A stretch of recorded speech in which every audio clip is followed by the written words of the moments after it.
ദുർഘട മേഖലയായതിനാൽ ഹെലികോപ്റ്ററിലാണ് ദൗത്യ സംഘത്തെ എത്തിക്കുക. വിവരങ്ങളുമായി ദീപക് തരമണം നമുക്കൊപ്പം വീണ്ടും ചേരുകയാണ്. ദീപക്, എന്തൊക്കെ കാര്യങ്ങളാണ് ഇപ്പോൾ സംഭവിച്ചുകൊണ്ടിരിക്കുന്നത്, പറയൂ. SKN അത്യന്തം അപകടകരമായ ഇതുവരെ തെരച്ചിൽ നടത്താത്ത സൺറൈസ് വാലിയിലേക്കാണ് ഇപ്പോൾ നമ്മുടെ സൈന്യവും അതുപോലെ തന്നെ കേരള പോലീസിൻ്റെ SOGയും ഒരുമിച്ച് വ്യോമസേനയുടെ ഹെലികോപ്റ്ററിൽ യാത്ര പുറപ്പെട്ടത്.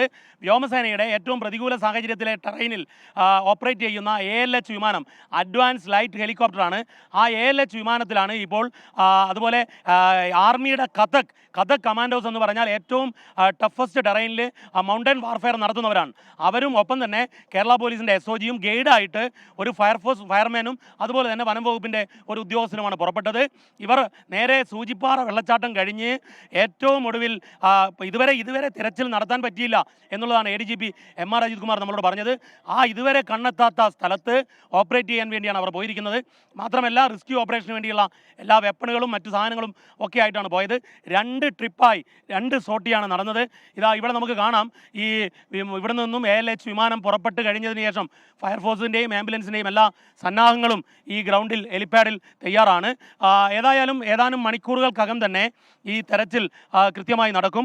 മറ്റൊരു പ്രധാനപ്പെട്ട കാര്യം, നാളെ മന്ത്രിസഭാ യോഗം നടക്കാൻ പോകുന്നു. അതിൻ്റെ മുന്നോടിയായി മന്ത്രിമാർ തന്നെ നേരിട്ട് പ്രധാന തെരച്ചിൽ കേന്ദ്രങ്ങളിൽ പോയി തെരച്ചിൽ കൃത്യമായി നടക്കുന്നു എന്ന് ഉറപ്പുവരുത്താൻ മുഖ്യമന്ത്രി നിർദ്ദേശിച്ചു. നാളത്തെ മന്ത്രിസഭാ യോഗത്തിലും ഇത് പ്രധാന അജണ്ടയാകും.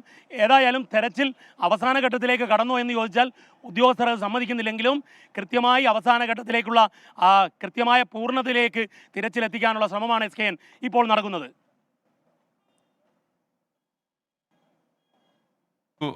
ദീപക് തരമണം